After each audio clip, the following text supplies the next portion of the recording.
Welcome to Coffee Cocktails.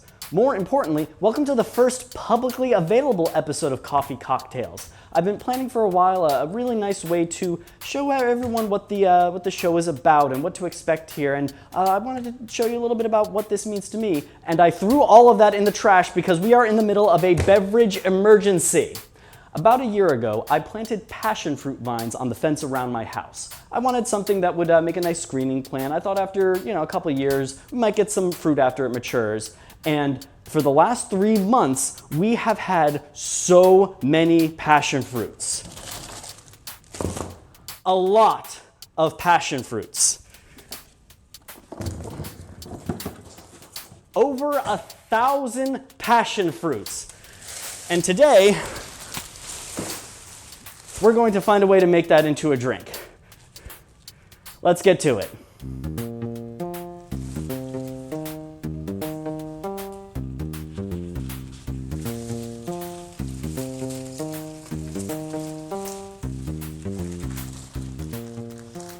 Now, passion fruit is actually my favorite fruit. It's, if you haven't had one before, they're delicious. It's tart, it's citrusy, there's a little bit of sweetness to it. It tastes like summer, it's floral, they're delicious. And as per the rules of this channel, we have to make this into a coffee drink. The show is called Coffee Cocktails after all, so we're gonna have to figure that out. I've actually been away for the last couple of months for work, so my parents have been house sitting for me. I'm very thankful that they've been able to come by every couple of days and pick these passion fruits and process them into this frozen pulp. We'll go by how to do that a little bit later, but my recommendation is really just to buy frozen pulp. You can get this in the freezer section at any grocery store these days. I wanted to find a drink that I think complements and embodies the summery flavor of the passion fruit, the wonderful floral aroma and the tanginess. So I decided to take my other favorite summer drink and combine the two. I really like Japanese-style iced pour-over coffee. It is a delicious, refreshing beverage that is served cold, but unlike cold brew coffee, it has the flavor and aroma of hot brewed coffee. You see, the coffee bean has a lot of different flavor compounds and aromas in it. Many of them that we associate with hot brewed coffee can only be extracted from the bean using hot water, around 195 to 205 degrees Fahrenheit. There are a lot of other flavors that can be extracted at other temperatures, which is why cold brew coffee, which is brewed at room temperature or refrigerator temperature, tastes very different. So if you want to have a drink with the flavor of hot brewed coffee but is cool and refreshing, you could put ice in it, or you could put it in ice. And that's what we're going to do right now. In front of me, I have 2 glasses, each with 225 grams of ice. In this case, it is ice in the form of frozen passion fruit pulp. Get out of here. We are going to be using a pour-over coffee dripper with 30 grams of coffee in it and doing a pour-over coffee onto the ice. Once the hot coffee hits the ice, it will melt and dilute. So that's why we want 30 grams of coffee in such a small amount of water. We want to make as strong a brew as we can without getting too bitter or too over-extracted. So let's go ahead and do a normal pour over of Japanese-style iced coffee first. Let's put that on our scale and let's zero it out. When doing any type of pour over, hot or cold, I always like to start with a 60-gram bloom. So I put 60 grams of water, and this water is a little bit on the hot side. It's about 205 degrees Fahrenheit or 96, 97 degrees Celsius. So we're going to start by adding about 60 grams just to get the coffee to bloom. All the excess carbon dioxide stored in the coffee grounds is going to well up to the surface and bubble a bit if this is fresh coffee, and it looks pretty good. This is a nice light roast blend, very bright and floral. I thought it would go very good with the passion fruit. So once that bloom starts, I do like to give it a little swirl just to make sure the water is fully incorporated. Then after that sits for a moment, we're going to do our first pour in this pour over.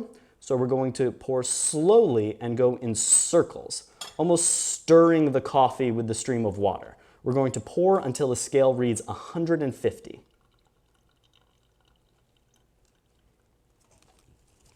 There we go. We wait for that to draw down a little bit.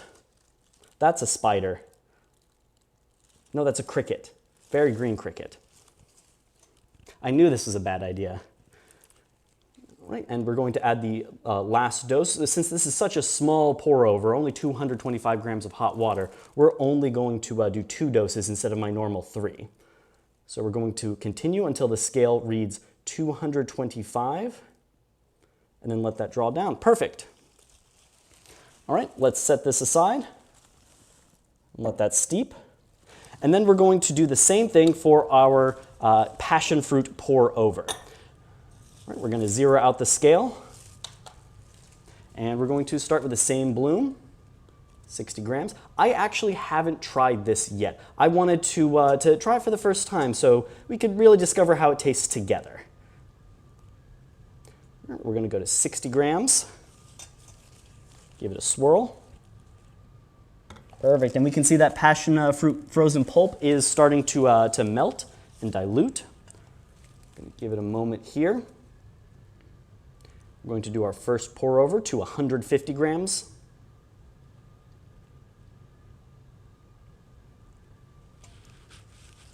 All right, let that draw down a little bit.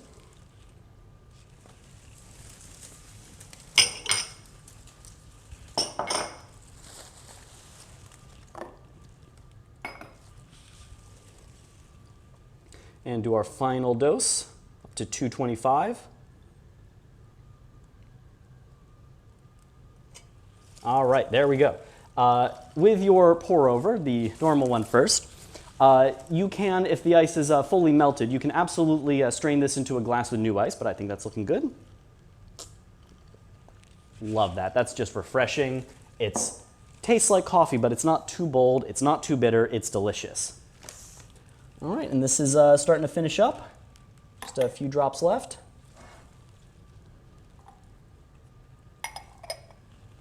All right, let's take a look at that. I think I need a little stir on that. It's not fully melted.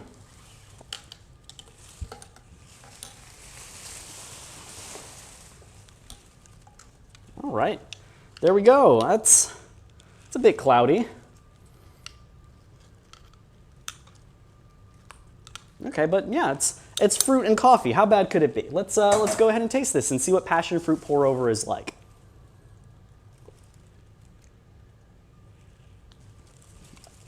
Now hold on. Okay, that's the best word I can use to describe this is upsetting. My goal was to make something wretched, to make something like just the word. I wrote in the script that I was going to gag and hopefully get a spit take out of this, but it's actually pretty good. I want it, it's a comedy show, right? This can be improved. I think a little sugar would definitely help. I think more fully incorporating, actually, let me try this. Let me see if I can aerate it a bit with this coffee whisk, this milk frother.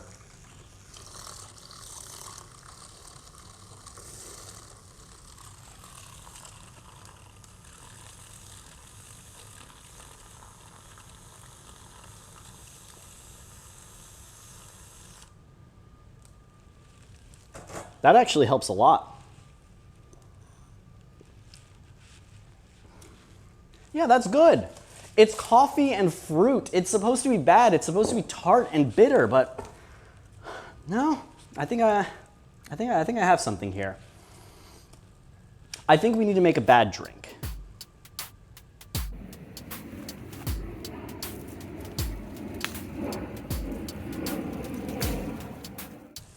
Hi, welcome to this part of the episode. I'm going to make a bad drink with passion fruit no matter what, and I have some very strong spirits to help me with that. I have Tempest Fugit Creme de Cacao, which I like a lot. It is a very sweet chocolate liqueur with hints of vanilla. Great in a lot of drinks, but I think the tartness and the fruitiness of the passion fruit is not going to gel well with chocolate. And then I have Fernet Branca, which I hate. I don't even know why I have this bottle. It is a very, very minty, mentholy drink that has a lot of strong herbal notes. It's not sweet, it's musty. I think I described it to my mom once as tasting like chewing on an unopened box of toothpaste in the cardboard while in the spice aisle of a grocery store. I don't know why I have it in the house, except that there is one drink that I really do like with it. It's called a Black Fernet.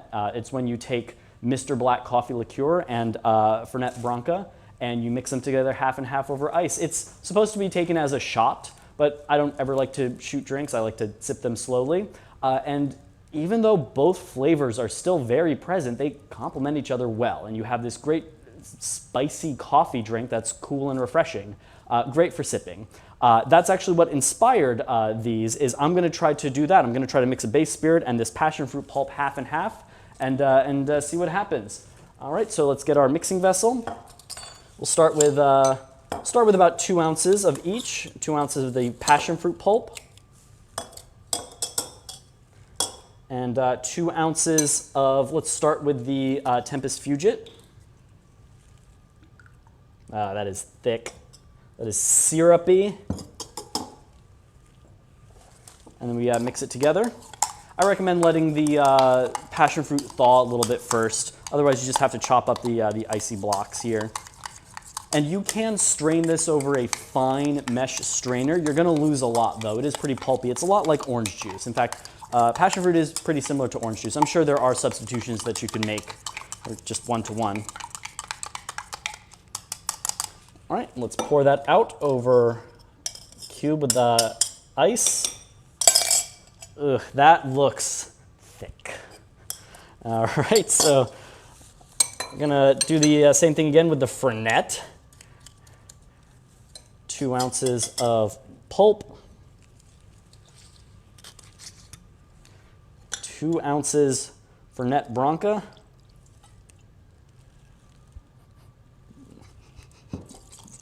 I'm sorry, this is silly.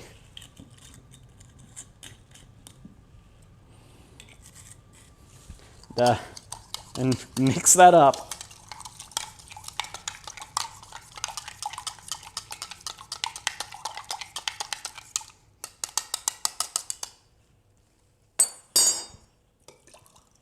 Ooh, that looks wrong. All right. Starting with the cocoa passion first. That's good. That's not supposed to be good, and that's good. It's very sweet. That is definitely a sweet, syrupy drink, but the tartness of the passion fruit really appreciates that. A lot of desserts that are made with passion fruit, like custards and sorbets, they do appreciate a lot of sugar to combat that acidity. But I thought this would be overboard, but that's delightful. And the chocolate flavor is still there. I shouldn't be surprised, I guess. Chocolate and orange go very well together. Those are known flavor profiles that work in combination. I think the vanilla in the creme de cacao is really helping too. There is a drink called a porn star martini, which involves vanilla vodka and passion fruit. So that is a known flavor combination. So we got this one now. So bottoms up.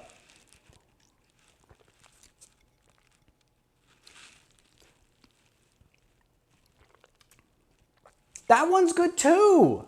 This one's definitely not supposed to be good. How is that good? The Fernet is still there. It's still Fernet. The herbalness is still there. It tastes a little bit woody and musty. The mint is super strong. But I guess there is enough natural sweetness in the passion fruit and that tartness that really helps. I guess I'm not super surprised that coffee can be pretty acidic as well. So I guess there are some combination flavors that, that kind of make it taste the same. So it kind of makes sense that if you were to swap the Mr. Black coffee liqueur with passion fruit in a Black Fernet, it would have some of the same flavor combinations there. I don't know how we're going to get a bad drink out of this. Wait a minute. That can't, no. Hold on. If this is bad, I don't think it counts because none of these are passion fruit, but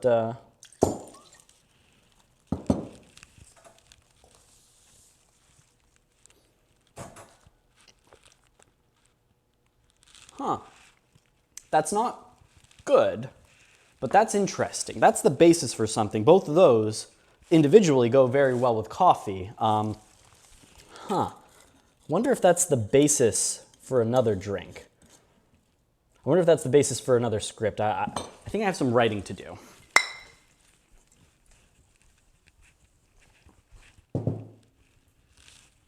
Oh, actually, I do have Mr. Black. I thought I was out. If this is good, I won't be super surprised because coffee and the passion fruit worked well together on their own, but this is 6 months old. This is from before I left for work. So if this is, I'm gonna try it. If this is bad, then I'll consider that a success. But my hopes are high, which means my hopes are low. I think it's gonna be fine. We'll do another half and half.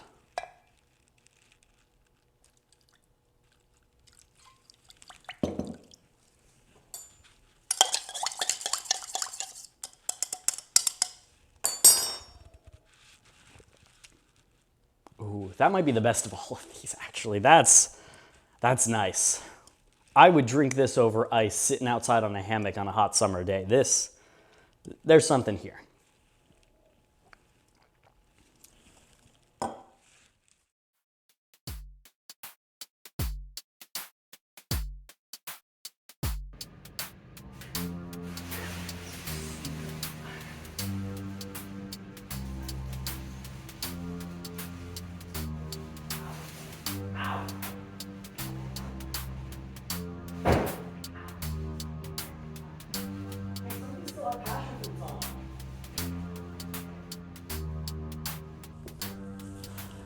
Let's change gears a bit.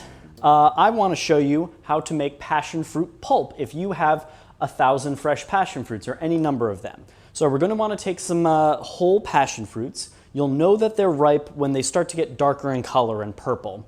If they're not ripe yet, you can leave them out on the counter for a bit and they will continue to ripen. You can also slow the ripening process down by putting them in the refrigerator, but they will continue to ripen slowly.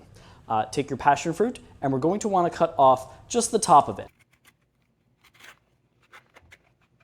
We don't want to cut them fully in half because now we only have one thing to deal with instead of two. We're going to take a spoon and we're going to scoop out the passion fruit pulp. You'll notice that inside the passion fruit is a weird white membrane with a bunch of little finger appendages in it. Each of these fingers has a single pod on the end of it. That's this stringy passion fruit pulp. And each of those pods has one seed in it. The seeds are edible. I don't like them, but they can be eaten. I do like to see about getting them out however I can in drinks and pulp. Eating them raw is something I haven't figured out how to do attractively. I use the method of just spitting out the seeds and the other half of the passion fruit. Not recommended for everyone or polite company in general. So once you get a good amount of pulp, what you're going to want to do is make sure that you have the pulp in a high-sided container where you can get a little depth. So if you don't have as much, you can just put it in a skinnier container. And then what we're going to want to do is break the pods up a little bit. They have this sort of mucus-like quality. So we want to strain them and to push them through a strainer, we want to break that up a little bit. So I recommend using an immersion blender briefly. An even better tip, though, is to use just a bit of water first. Not much, just to loosen it up a bit. We don't want to dilute it too much. And then just in a few pulses on low speed,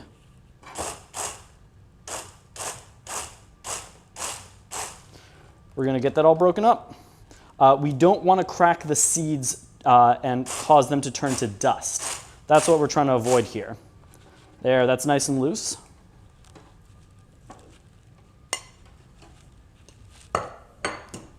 Then we want to strain this pulp. I recommend using a large strainer. If you have a cone-style strainer, that's good. If you have an industrial-sized cone-style strainer, that's better. If you have an industrial cone strainer that you stole from your parents' garage, that's best. Then take a ladle or a spoon, And go ahead and pour your worked pulp in and just start working it in. This will need a fair amount of work, and that's where a cone strainer can really help. You can really push the seeds up the sides and work it in. And once you're done with this pulp that's left over, the seeds, you can put them back in this container, add a little bit of water, and try to get a second pressing out of them. You will end up with a grittier product with more seed and seed fragments in it. This is still pretty good stuff. Maybe next summer when I have 2,000 passion fruits, I'll try to see what I can do with this, like fermenting it or infusing it. Hey, maybe the pulp is what goes in the drink, and maybe vodka is what we make out of this. We make a passion fruit infused vodka.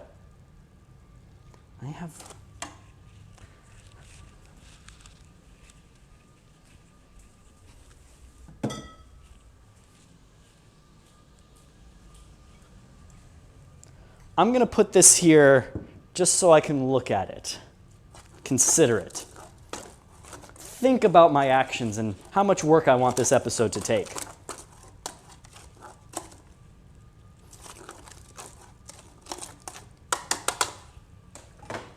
There we go.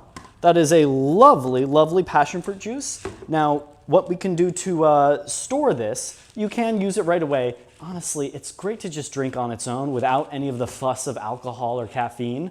But if you want to store this long term, you can put it in zip-top plastic bags and then lay those bags flat on a sheet pan and put that in the freezer. If you pre-freeze the sheet pan, even better. The quicker that you freeze any sort of fruit or vegetable product, the better it will be when you thaw it out. And that's how you take passion fruit and save it for when summer's over.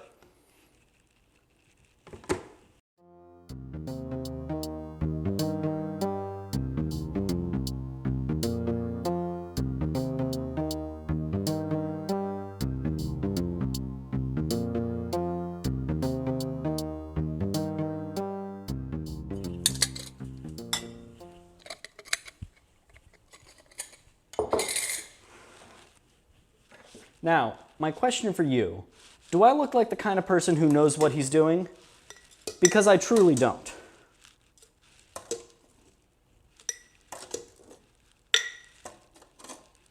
Is this a good idea? I don't know. Are these seeds poisonous? No, I actually did look it up. They're fine. Is there enough pulp in these seeds to rationalize what I'm about to do with some actually quite nice, if not expensive, vodka? Sometimes you gotta make mistakes in life.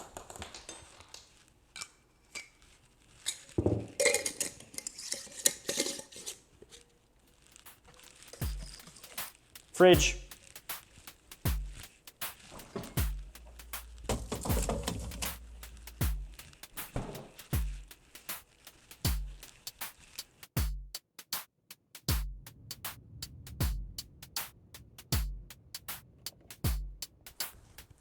Here's the secret to working with passion fruit. Actually, two secrets. First off, you should really wear an apron. It's a very splashy fruit. I actually am wearing an apron, but I have it folded down and tied in a cute little bow for fashion. I could put it up over my head, but I have a difficult time learning from my mistakes.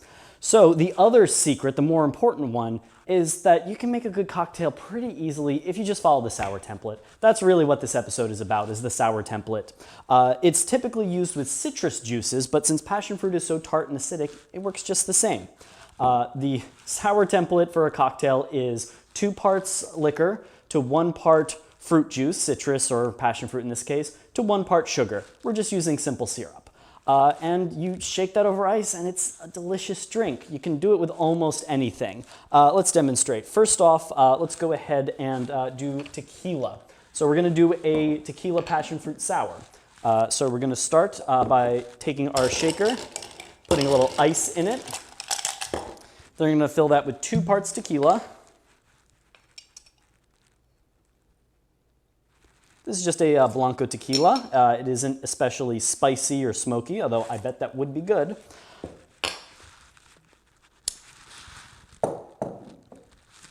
I like to go a little bit less sweet, but you can adjust this to your preference. And then 1 part simple syrup, or I don't know, maybe 3/4 of a part in my case. And then 1 part passion fruit pulp, or juice in this case. I strained it out pretty well. Clean that up a bit. And we're just going to take that, pop the top on, and shake that until the shaker gets frosty.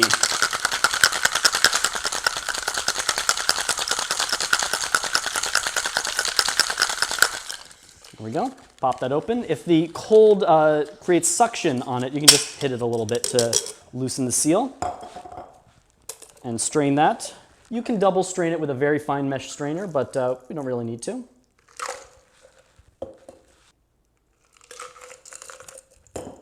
And there we go, Tequila Passion Fruit Sour. Delicious, bright, fruity, it smells and tastes like flowers. It's the drink of summer. It feels like sunshine. All right, next up we have rum. Rum is a very good friend of passion fruit. These two flavors go very well together. I have just an Appleton 8-year.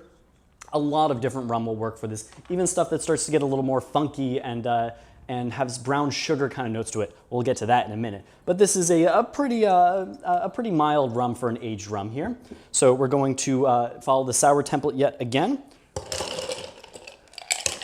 Ice in our shaker. We're going to start with 2 parts rum. This would also be great with a lighter rum, with a darker rum. Probably not a spiced rum, but there's a lot of different room to experiment here, depending on your preference of rum. We're going to do 1 part simple syrup, a little bit less than 1 part in my case. And the sugar content of your passion fruit will also dictate this a lot. It can be a little more sweet, a little less sweet, depends on what type it is, how long it's ripened for, a lot of factors like that. And 1 part passion fruit.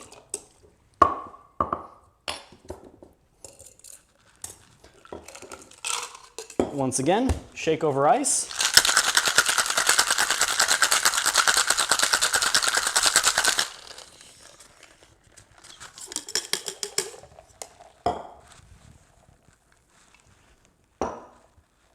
And strain out into a glass with fresh ice. Ooh, that's good. It's just a lovely foam head that it gets on there. Let's taste. Even better. Oh man, there's a real richness that comes out with that. Rum might be my favorite base spirit, and that just heightens it. I hate to keep saying this, it does taste like summer. That's serendipitous, being that that's when passion fruit tends to be most ripe. Now we have what I think might be the best drink here.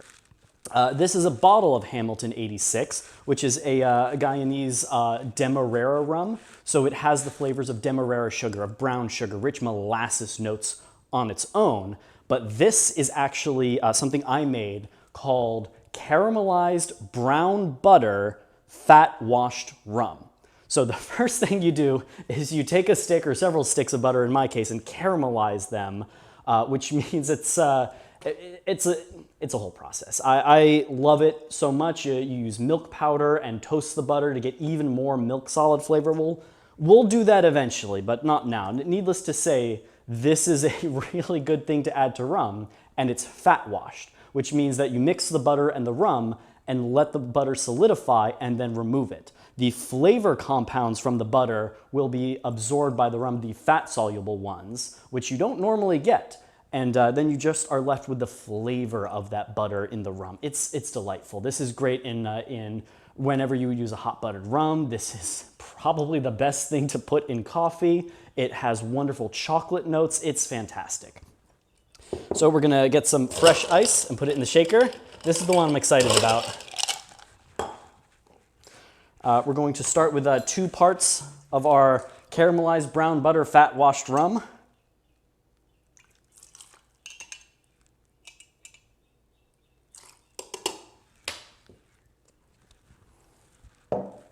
One part of our simple syrup.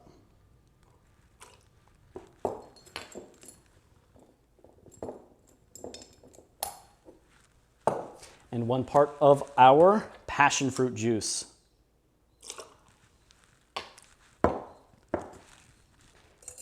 Going to shake that over ice.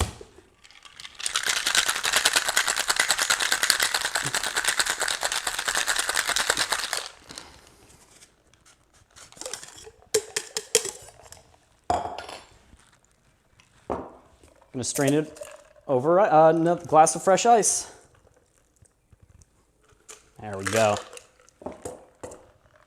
Cheers.